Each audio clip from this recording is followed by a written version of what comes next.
first speaker come on up. So Petrina Berman, come on up.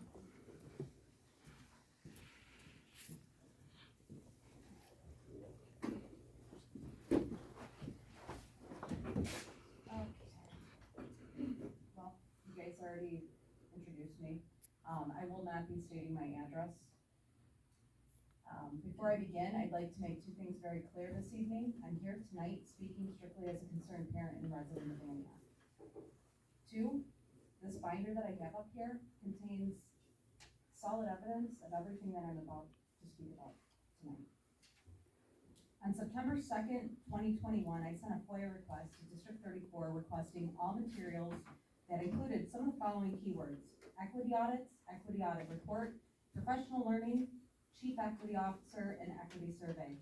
On September 10th, 2021, I received a response from the district stating that my request was unduly burdensome and I was given the option to narrow my request. On September 13th, 2021, I sent a FOIA request to District 34 requesting competitive bidding for an equity audit and any addenda for the following years: 2019, 2020, 2021, as well as all documentation on the equity firm, including but not limited to the following: initial bid documents, current and previous contracts with the equity firm, requests for proposals, memorandums of understanding, any instructional materials, and presentations. On September 14th, 2021, I received a response which stated that the district had not completed or participated in an equity audit.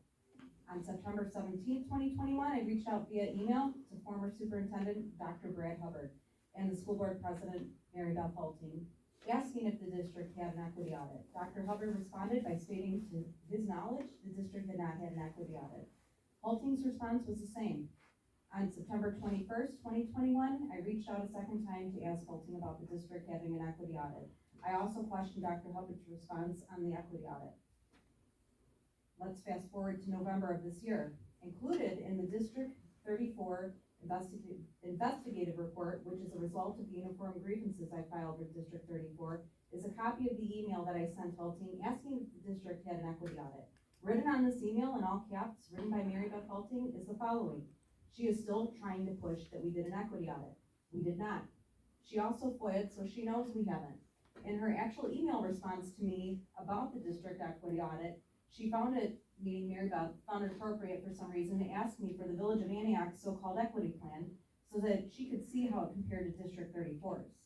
Now, I'm not sure what comparing your equity plan with the Village of Antioch's so-called equity plan had anything to do with the reason why I was contacting her.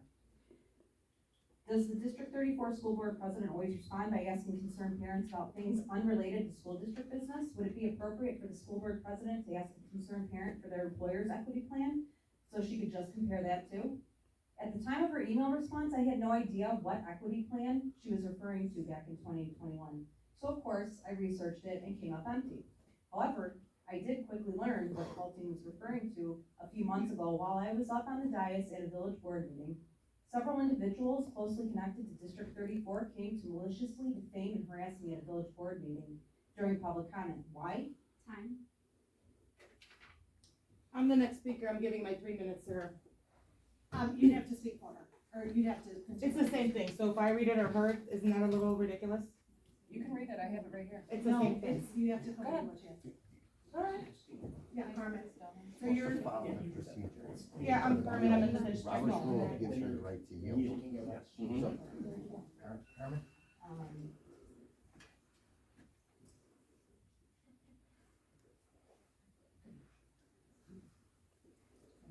Robert's rule gives me the right to yield. My name is Carmen Marinuke. I live in the district. I'm yielding my time to her. School district stuff.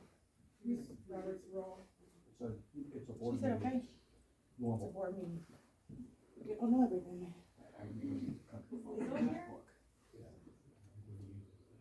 Go ahead.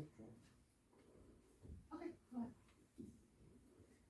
At the time of her email response, I had no idea what equity plan Hulting was referring to back in 2021. So of course I researched it and came up empty. However, I quickly learned, like I said, at a village board meeting during public comment, because there were several people that came to speak during public comment, that the so-called equity plan was a welcoming, inclusive an inclusive pledge the previous village board had adopted back in 2017. This pledge was my punishment for speaking out as a parent, and eventually the board reaffirmed the pledge. So Halting was well aware of this pledge way before I knew about it. Let's get back to the equity audit.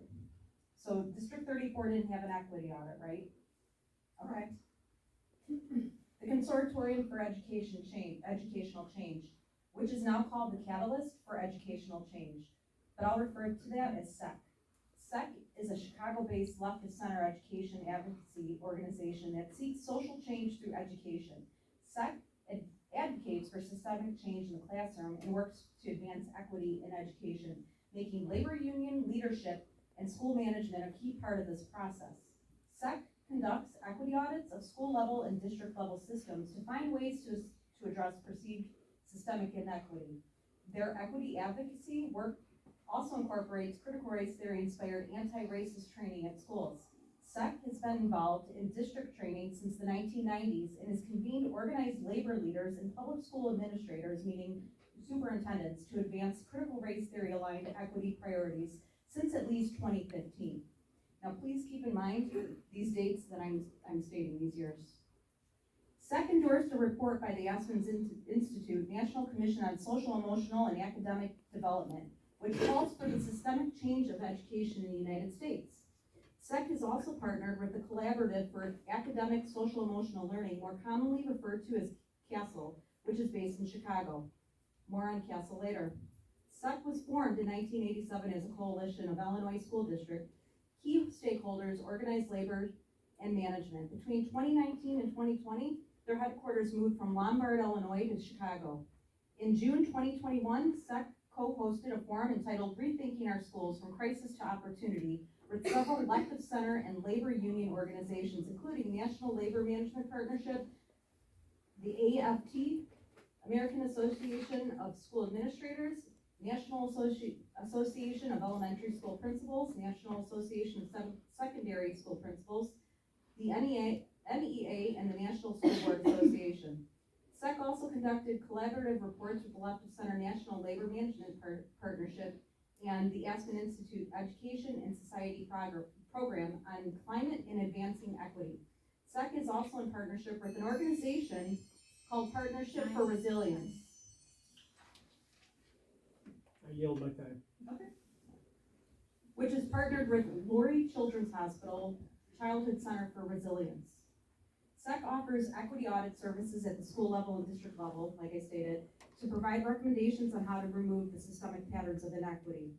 Equity audits and reports cost between $10,000 and $20,000 and involve data collection, stakeholders surveys, such as the 5 Essentials survey, which measures school climate, focus groups, and interviews to gather equity indicators. Their equity advocacy includes critical race theory inspired anti-racist training at school. SEC also offers an equity-focused curriculum and instruction. These surveys are part of the Education Recovery Scorecard, referred to as the National Report Card, which is connected to the Illinois Report Card and the Every Child Succeeds Act. This helps states show accountability to the federal government on non-objective criteria such as social emotional learning and equity. These federal initiatives are being used to bribe states into promoting social emotional standards in K-12 schools. In 2020, District 34 spent over $21,000 on SEC services. SEC has received millions of dollars of support from the Leftist Center Bill and Melinda Gates Foundation. They also received grants from the NEA, Teachers Union, and Leftist Center Chicago Community Trust, the Joyce Foundation, which is a 501c3 nonprofit based in Chicago that finances advocacy for gun control, environmental causes, and liberal education policy. SEC was a supporting partner to Race to the Top.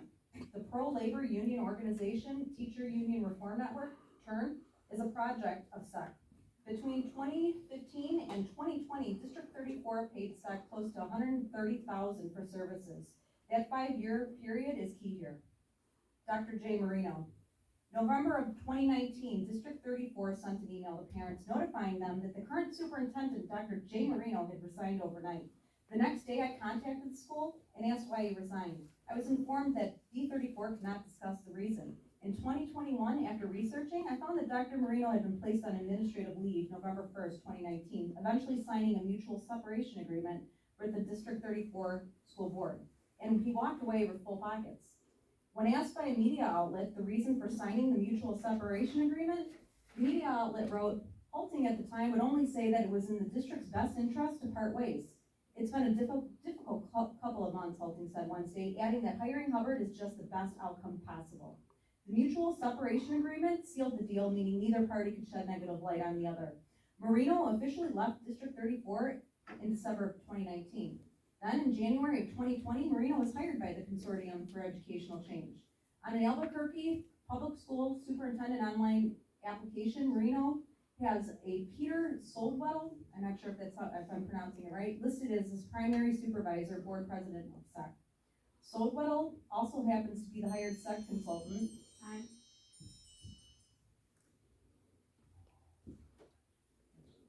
Jeff Cantor. I yield my time.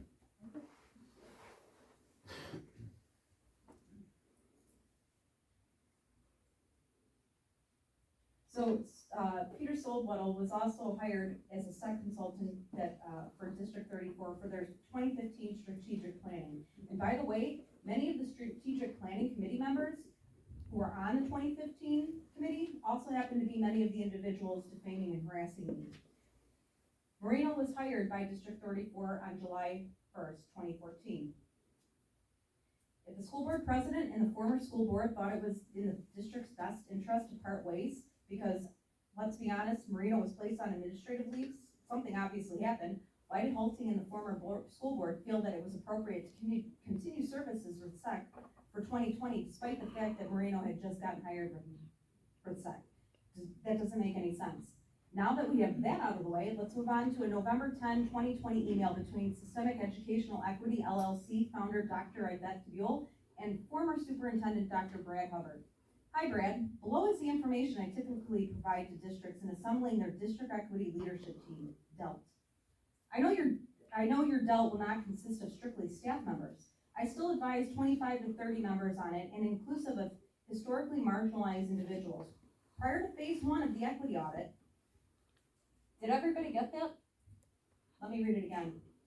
Prior to phase 1 of the equity audit, the district or school must assemble a district equity leadership team, DELT.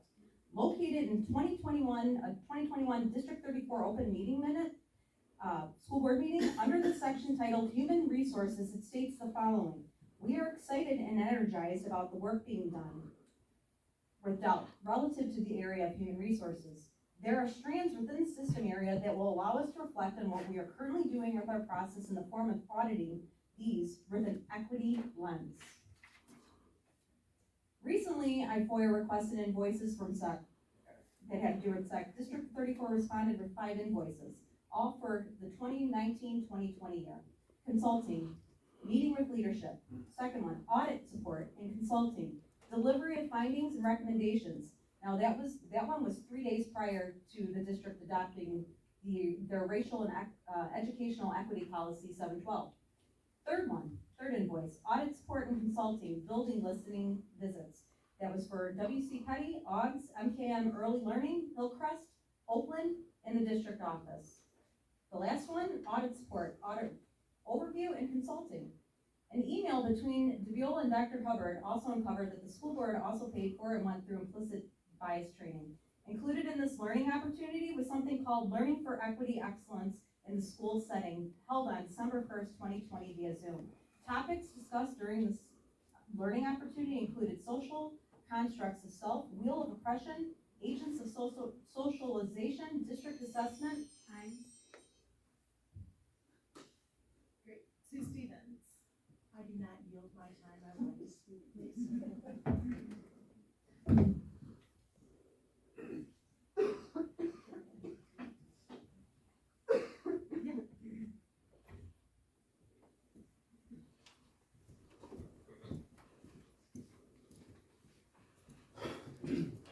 Hi, my name is Sue Stevens. You have my address. I've been an educator for 40 years, 36 of those right here in District 34. I was a teacher, administrator, and since I've retired, I've been working as a substitute teacher. And in those 40 years, I've had a lot of opportunities to work with the school board. And I understand, I believe, your role. You have to ensure that decisions are made in the best interest of all the students in our district, not just your own children, not children whom you deem to be deserving of a public education in there.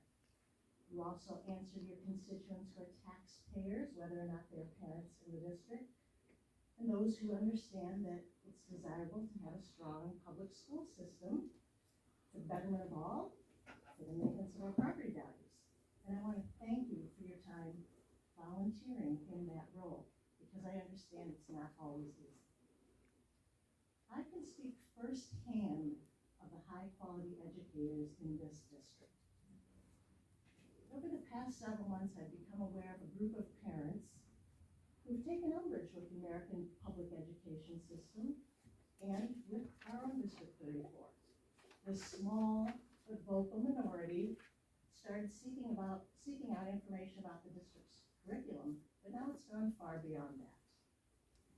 In fact, they've made completely unfounded accusations calling teachers groomers, pedophiles, left-wing indoctrinators.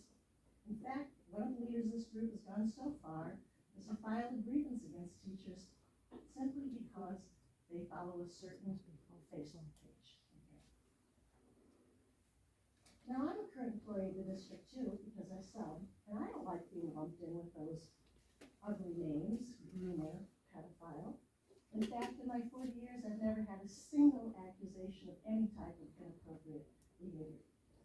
But I'm not at a point in my life where I'm building my career or my reputation. But you have a lot of people, many of whom are seated right here tonight, and hundreds more in your district who are. And those people have to go to work every day knowing what these people are saying about them, these lies, these untruths. Think about what that does for those people. How do they feel? What kind of stress does that put our educators under when they have to go in and think about parents saying those things? If they can't do their best job because of this, who suffers? Our children. Don't we all want our children to have the best educational experience? I think the answer is yes. I believe you do. I believe our educators do. So then I'm asking of you tonight, please, please support your staff. Don't allow this negative faction to unduly influence the education of the children in our community. Thank you.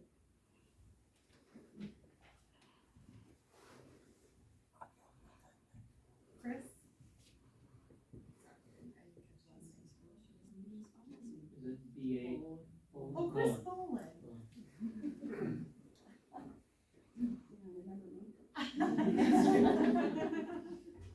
Chris Boland. I do not live in this district at this time. I moved about 2 years ago. But I spent 34 years in this district as an educator. And I sat in one of those seats for 8 years with some of you that are still here. I have been in contact. I don't live that far away. And I have heard some things that really, really concern me. I like Sue. I'm not building a reputation. I don't have to go to work. I've been retired for a number of years. But there are a lot of young teachers who have started out. They're building a career. And it is so wrong for a small group of individuals to make accusations, to call them names, to refer to them as pedophiles, groomers, when there is no justification for it. I find it disturbing that parents feel they should come in and rifle through classroom libraries or school libraries because they feel there's something there that is not appropriate. Many of these classroom libraries are paid for by the teachers who have them in their classrooms. I know, I had hundreds of books in my classroom that I purchased myself to expand on what the school was able to give me. I think we've lost sight of a lot of things. And one of the things I find very disturbing is there is no tolerance anywhere. Anywhere. If a parent has an objection about a book or something, that's fine. You have the right to tell your child, do do not read that book. That is not appropriate for you. But you do not have the right to walk in and say, my child does not have the right to have access to that book. And I do believe this school board at one point in time took a stand as far as that goes. And I appreciate that.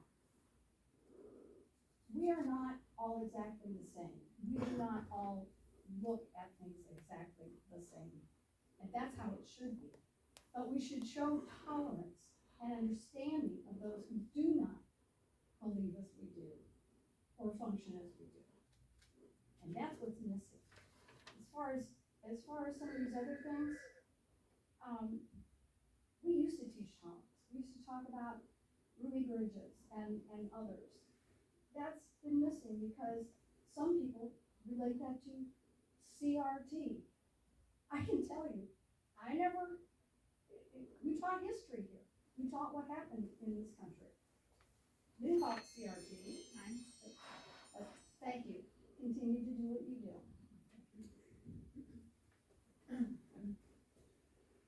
Amy Guanchi.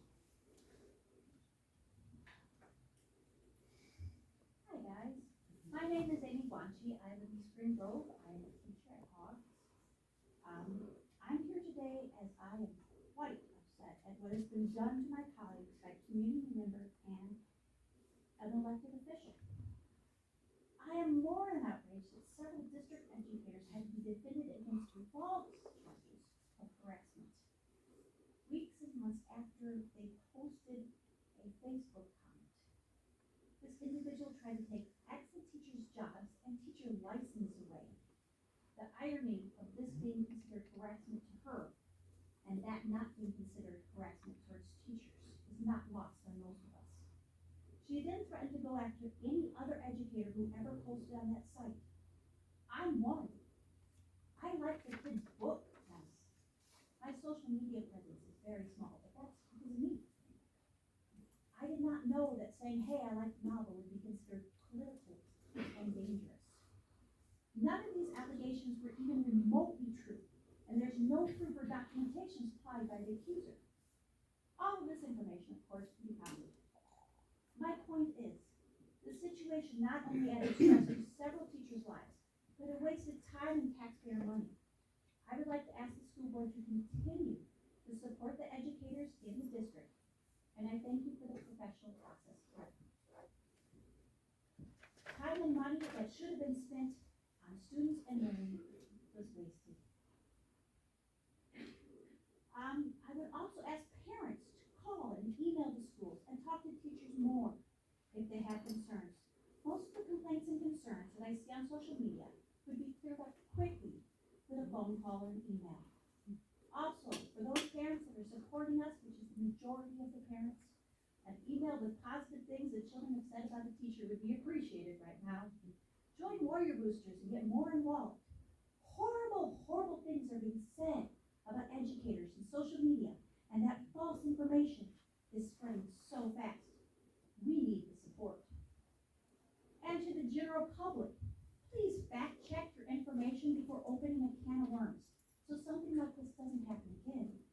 Think things through and question. We require students to learn about sources and how to tell that internet source is valid and factual. We do not need to cause these cases of defamation. In this case, if the accuser took reasonable care to find out the truth and gather the information, this incident would not have happened, and things like this need not to happen again. Thank you all for your time and support of the District 34 staff. Thank you. Mike.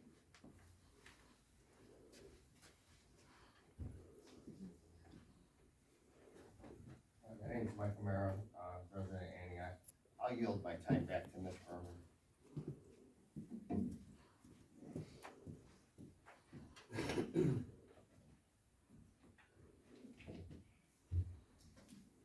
Before I go on with the rest of my speech, I'd like to make a point here that I contacted the district last week with questions in regards to the uniform grievance that nobody responded back to me on. The information that was spoken about me here by another speaker is not true. And that was one of the things in my email that I'm asking why the attorney stated I had to do it. Social emotional learning. In 2020, Castle fundamentally changed the ideological makeup of social emotional learning, meaning Castle injected critical race theory aligned ideology into social emotional learning. From this point on, I will refer to it as SEL. Prior to 2020, SEL was focused on morally neutral student competencies such as self-awareness and self-management. In 2020, however, these neutral competencies were embedded with subjective moral evaluations rooted in critical race theory. This ideological shift was embraced by Castle and given a new name, transformative social emotional learning. I'll refer to it now as TSEL. Now, self-awareness includes identity. Castle defines identity through the lens of intersectionality, or in other words, examining implicit bias. Self-management now includes agency, and agency is defined through resistance and transformative justice-oriented citizenship, or in other words, practicing anti-racism. TSEL also embraces culturally responsive teaching. None of these transformations are morally or politically neutral. Surveys are central to TSEL implementation. It should be noted that Castle receives funding from both the federal government and major funding from the Chan Zuckerberg Initiative, CZI. Furthermore, past Castle program literature has described concepts of critical race theory such as white racial entitlement or white privilege, dominance, white dominance. Castle promotes leftist ideology under the guise of student and parental critical social awareness and raises concerns with most educators being white middle-class women. Now I have questions. I'd like to know if DELT is still an active committee. I've asked this question and I can't seem to get an answer. How much does it cost D34 to implement equity and transformative social emotional learning? You've spent at least $1 million over the last 5 years between the Systemic Educational Equity LLC, the Committee for Children, which is the second step curriculum, SAVIS, PBS, and those are just to name a few. What's District 34's budget for equity and transformative social emotional learning? How many staff members have been hired over the last 5 years to implement all of this? How many hours a week and a month and per month have our students spending on equity and transformative social emotional learning? Yeah, do you wanna yield your time? I'm sorry. Yes, let her finish. Okay.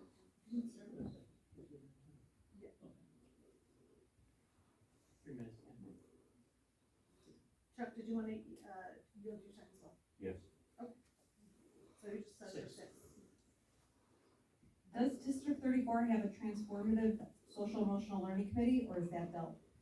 Why didn't the district notify parents that there were great changes to the social emotional learning? The school board president on numerous occasions over the last year and a half has accused me of attacking her and the district with negative rhetoric. To be honest, the school board president and the district have not been attacked with negative rhetoric. What you consider negative rhetoric in the real world is called being held accountable for the very poor decisions you've made and continue to make. Decisions regarding our children, not yours. I have simply brought to light your deception, your total lack of transparency, your total lack of respect for parents, students in your community, as well as lies you've sold to parents in our community. Over the last year and a half, you have tried your hardest to remove my First Amendment rights.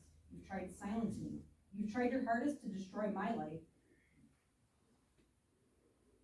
That's exactly what you've done. And I called this all from the very beginning. That's selfish and disgusting.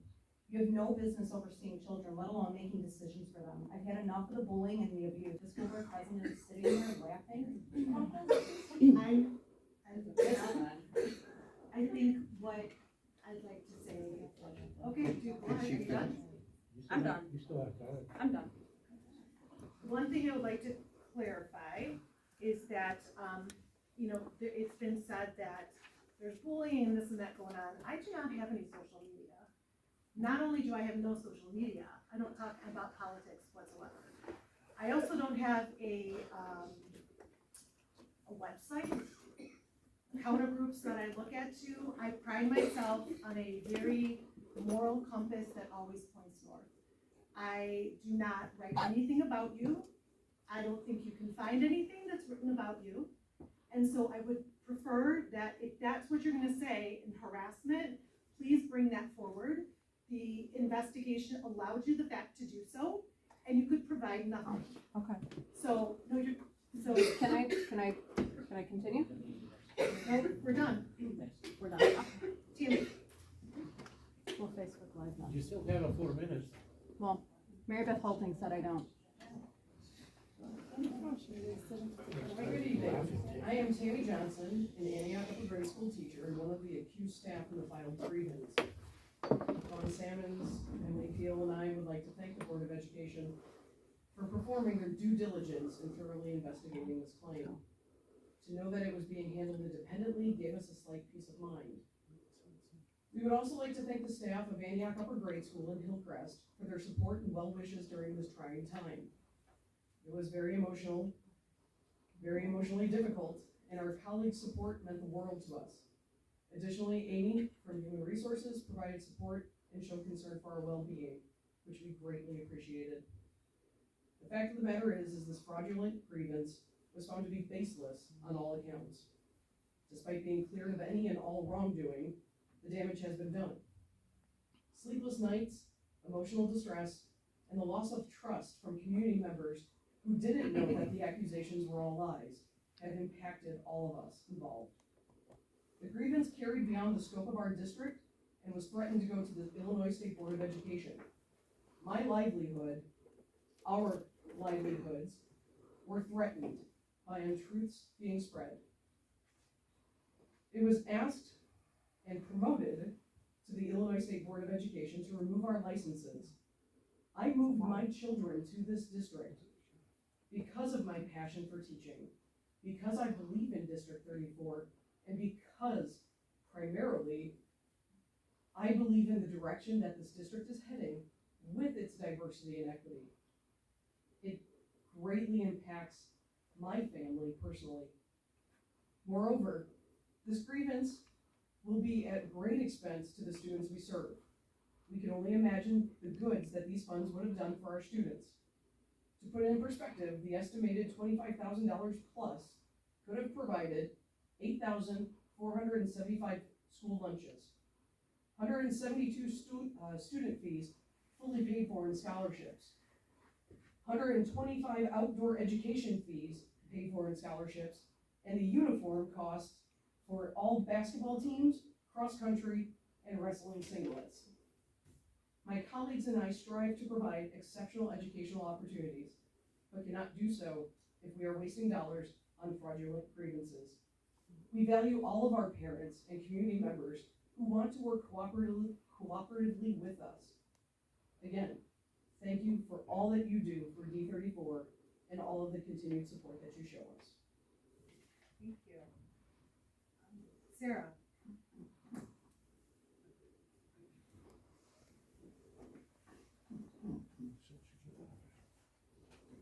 Hello, I'm Sarah Gillette. I am a parent in the district, and I'm also a teacher in another district, and I think it speaks a lot to the culture currently. But I actually had to speak with someone in my district office prior to coming to speak tonight, just to let them know that it's possible someone would contact them. And the fact that I had to do that really makes my heart just ache for the teachers who have just been through this grievance. I will say that I'm not the easiest parent. There are many people, especially in this front row, who have spoken with me before, and we have had very, very deep academic conversations and not always agree. But I will say that I've always been treated with respect. I've always been provided with truthful information, and I've always been met with a team that's willing to problem solve and work for my students. So the fact that I read of things, that parents say that things are being hidden or that no one knows what the curriculum is, that is not my experience, because it's simply a phone call or an email to ask, and that information is right there. I've even excluded my own child from a district program and had no problem. I didn't need to ask for every other child not to have that program. There was another plan put in place that worked for my child. This is a great district. This is a district that's trying to be better and trying to do better. And what we need is we need to really think about that culture. We talk in education about climate and culture, and I think we've moved beyond the climate when it was just masks or returning to school. That was climate. I know that your staff could deal with that, but now we're in a culture. when we're starting to have teachers that are called these names and having teachers' licenses come up, that's a deep cultural issue. And we know that our teachers are the most academically impactful piece of any child's education. That's Hattie's research, right? We need our teachers to have those macros, that need of safety and belonging met, and what I'm asking of the board and administration is that there be a thought exchange or some kind of survey where the staff has a voice, so they can communicate how they're feeling, and there be a plan in place